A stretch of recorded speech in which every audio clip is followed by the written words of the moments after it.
Nessas últimas semanas, a mídia por aí tem sido inundada, ao redor do mundo, no Brasil, fora do Brasil, inundada com os resultados de um novo estudo que concluiu que se fazer jejum de 16 horas está associado com 91% mais riscos de mortalidade por doenças cardíacas. E a pior manchete aqui de cara para variar vem da Veja, que disse: jejum intermitente aumenta risco de morte por doença cardiovascular. Mas vários canais de mídia publicaram os resultados desse estudo, então foi feito um enorme alarde a respeito disso, né? Que raios está acontecendo? Porque eu venho falando de jejum intermitente aqui no canal há muitos anos, inclusive dos benefícios que essa prática pode ter quando utilizado corretamente, mas agora essa bomba aí, né? Então devemos nos preocupar, né, em quem nós devemos acreditar, qual é real por trás dessas manchetes todas, né? Então vem comigo que eu vou te mostrar agora do que isso tudo se trata, as verdades por trás das manchetes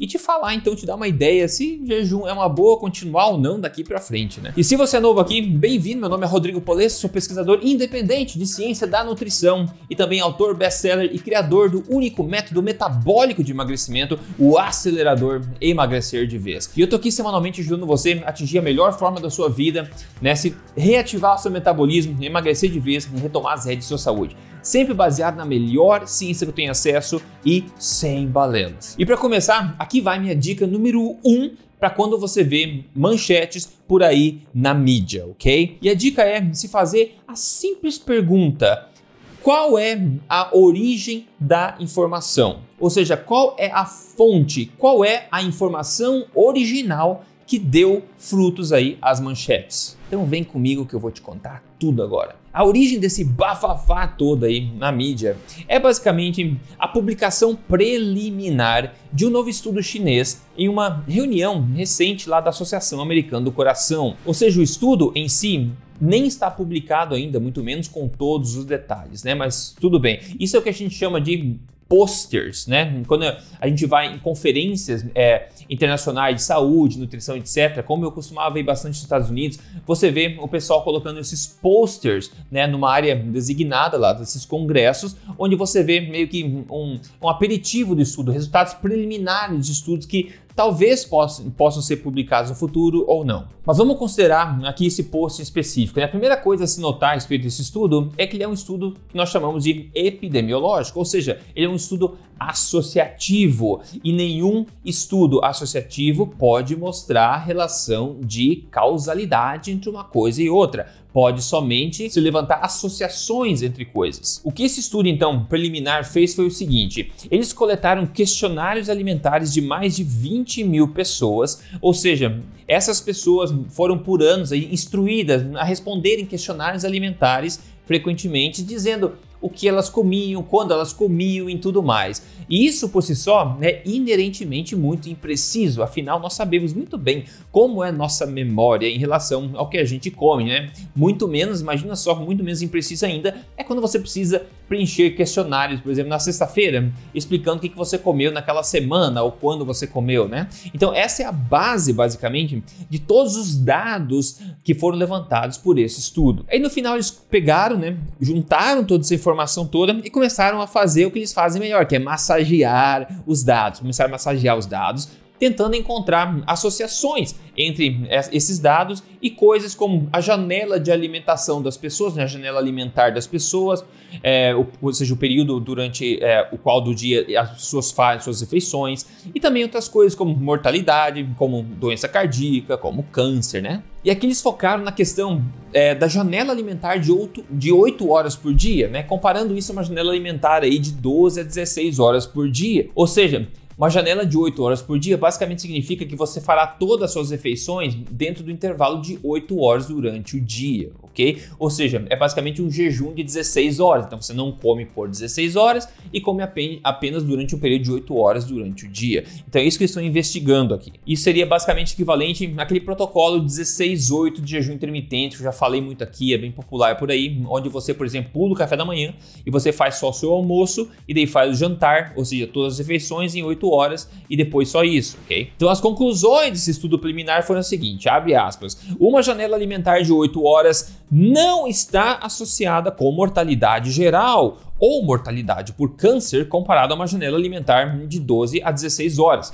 Então essa é a primeira conclusão do estudo, dizendo que comer dessa forma dentro de 8 horas apenas não está associado com maior nem menor risco de mortalidade no geral. Mas ninguém focou nisso, eles focaram na outra conclusão aqui, que é a seguinte: uma janela de 8 horas está significativamente associada a um maior risco de mortalidade cardiovascular na população geral e em pessoas com doenças cardíacas ou câncer. E foi isso que deu origem a todas essas manchetes sensacionalistas no mundo inteiro. Mas a pergunta obviamente é, nós devemos nos preocupar ou não com isso afinal? E pensa bem, né? Quem será que se beneficiaria da população começar a comer mais e não menos, né? Vamos parar com essa mania do jejum aí, pessoal. Vamos começar a comer mais. Quem você acha que se beneficiaria da população continuar consumindo mais ao invés de menos, né? Para ficar cada vez mais doente e menos saudável. Mas enfim, vamos focar nos dados aqui agora, que agora vai ficar interessante, ok? Aliás, se esse assunto é interessante para você, já deixa um like para mim, isso me ajuda bastante. E se você não segue meu canal aqui, esse tipo de informação você costuma não ver em outros lugares por aí. Então siga o canal aqui, deixa um comentário, vamos manter contato e a gente segue em frente junto. Então, olhando aqui diretamente os mesmos dados que foram publicados por este estudo, algumas coisas que a gente vê que não são ditas por aí nessas manchetes. A primeira coisa é que eles não encontraram associação nenhuma aí entre ter uma janela alimentar reduzida de 8 horas ou ter uma janela de 10, de 12 ou de 16 horas, ou ainda mais 16 horas em termos de mortalidade geral. Ou seja, parece pouco importar em risco de morte, vai morrer mais cedo, mais tarde, parece pouco importar, né, a sua janela alimentar. Agora, um resultado desse não é muito emocionante, não daria aí fruto a muita manchete. Então eles começaram a estratificar os dados do estudo. Vamos tentar ver se a gente consegue achar uma associação aí que chame a atenção em algum tipo de subgrupo, algum tipo de filtro de dados, né? Então exatamente isso que eles fizeram. Então eles começaram a filtrar os dados aí em relação à doença cardíaca e também câncer, por exemplo. E no caso do câncer foi meio deprimente, assim, digamos assim, para o pessoal do estudo, porque eles também não encontraram associação nenhuma em relação a quão frequente as pessoas comem aí, né, qual a janela de alimentação delas e incidência de câncer. Aliás, em pessoas já com câncer, o estudo mostra que uma janela de alimentação de 8 horas ou menos estaria associada a 56% menos risco de morte por câncer do que uma janela de 12 a 16 horas. E ainda, a 31% menos risco de morte por câncer em pessoas com problemas cardíacos. Então isso também não ganhou aí manchete nenhuma. Agora, o que ganhou manchete foi o seguinte: quando eles filtraram tudo aí por mortalidade cardiovascular, aí sim eles acharam uma associação que chamou a atenção, que é essa associação aí de uma janela alimentar de 8 horas com 91% aí de risco aumentado de morte por doença cardiovascular. Agora, dado que este é um estudo epidemiológico, ou seja, associativo, aqui tem umas perguntas óbvias que nós precisamos fazer. A primeira delas é: será que o suposto aumento do risco cardíaco tem mesmo a ver com a janela alimentar reduzida? Ou será que é a janela alimentar reduzida que é um sintoma de quem já está doente? Veja, falta de apetite, todos nós sabemos que é um sintoma comum de muitos tipos de doenças diferentes, né? Então, se essas pessoas estavam comendo de forma, digamos, tão infrequente, né? Será que isso não pode apontar, talvez, para uma real causa do problema que estava causando, de fato, esse comportamento de reduzir a janela alimentar? Porque, veja, essas pessoas todas eram pessoas do dia a dia, elas não estavam pensando em fazer jejum intermitente, né? Eram pessoas que, por qualquer motivo estranho, inclusive doença ou outras coisas, estavam limitando a sua janela alimentar a 8 horas por dia. Então, será que essa janela reduzida alimentar, será que isso não pode ser um sintoma de doença ou de reais problemas, da real causa do problema, ao invés da coisa que está causando o problema de fato? São perguntas legítimas. E esse estudo é incapaz de dar resposta a esse tipo de pergunta, pelo tipo de estudo que ele é. Então, como você pode ver aqui, esse estudo aqui preliminar está longe de ser algo sólido que justifique tanto alarde assim, porque ele realmente não diz muita coisa. Ele acha várias associações negativas, não acha nenhuma associação entre mortalidade, e a única associação que eles acharam lá filtrando tudo é o que ganha mídia no mundo inteiro.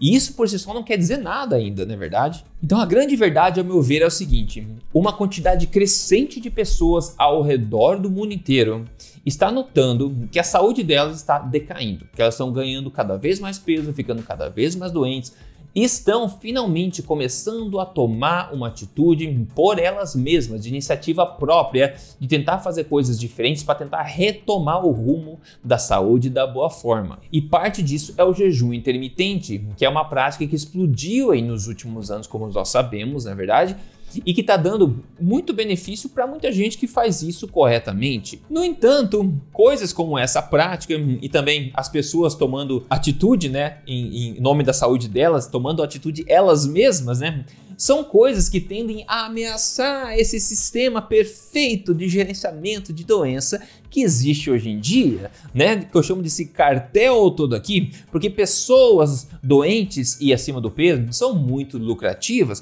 Então, com as pessoas pensando com a cabeça própria, começando a fazer coisas que ajudam elas, isso começa a ameaçar aí a indústria alimentícia, a indústria médica, a indústria farmacêutica. Por isso, a gente começa a entender que realmente, eu acho que eu consigo entender como um estudo tão fraco desse, preliminar ainda, foi razão para tanto barulho que foi feito na mídia internacional. Então, você já sabe a verdade sobre o assunto. E aqui está a minha visão sobre o jejum intermitente por si só. Ele pode ser uma ferramenta poderosa, sim, se utilizado no contexto certo, da forma correta e temporariamente. Por exemplo, durante o emagrecimento, no meu método acelerador de emagrecimento, na hora certa eu explico como fazer o jejum intermitente de forma correta, na hora certa, para catalisar, para turbinar, acelerar os resultados, e depois você começa a parar de fazer de forma certa também, porque, ao meu ver, o jejum intermitente como estilo de vida para uma pessoa saudável e em forma não é a melhor das estratégias, ok? Então ele pode ser uma ferramenta poderosa para as pessoas certas para atingir um objetivo específico e temporário, mas como estilo de vida aí pode começar a ser problemático, ok? Então é importante ter conhecimento disso, porque no geral o foco para boa forma, para a saúde, não deve ser, na minha opinião, em se comer menos, tentando estender jejum com a finalidade de comer menos, autofagia, etc. Não. O foco deve ser em comer melhor, ter um metabolismo ativo, ágil, que queima forte e queima um bom combustível, que tem combustível suficiente para munir o corpo e levar a gente para uma vida longa e saudável. Este é o objetivo, ter sempre combustível no tanque que queima bem e mantém você no peso ideal. Não é reduzir o combustível no tanque para tentar viver em inanição, esse não é o objetivo. Eu venho ensinando isso nos meus vídeos aqui e, como eu disse, como parte do método acelerador, eu explico exatamente como fazer para maximizar resultados no caso de emagrecimento, para que as pessoas tenham resultados de verdade e permanentes, sustentáveis de perda de gordura. Como, por exemplo, aqui a Vanessa, que me mandou esse resultado incrível aqui dela. Ela falou: minha saúde mudou muito, a minha disposição é outra e o humor, nossa, nem se compara. Por aqui eu sigo esse estilo maravilhoso que me dá liberdade de viver bem e feliz. Ela perdeu 29 quilos, olha a diferença que fez, incrível aqui. E aqui meu convite para você, se a tua prioridade é emagrecer utilizando o poder da ciência para acelerar o seu emagrecimento rumo ao seu peso ideal aí de forma permanente, sem volta, com um passo a passo completinho para você seguir, listas de alimentos, cardápios, exemplos, fotos das minhas próprias refeições também, receitas práticas e fortes e tudo que pode te ajudar lá dentro. Entre aí agora em aceleradoremagrecer.com.br. Você pode testar tudo em você mesmo com um risco zero e a minha garantia blindada dupla. Então, aceleradoremagrecer.com.br. No mais, me conte nos comentários aqui o que você achou desse alarde todo da mídia, que agora você está iluminado. Agora você sabe da verdade por trás das balelas. E eu te vejo no próximo vídeo. Forte abraço e até mais.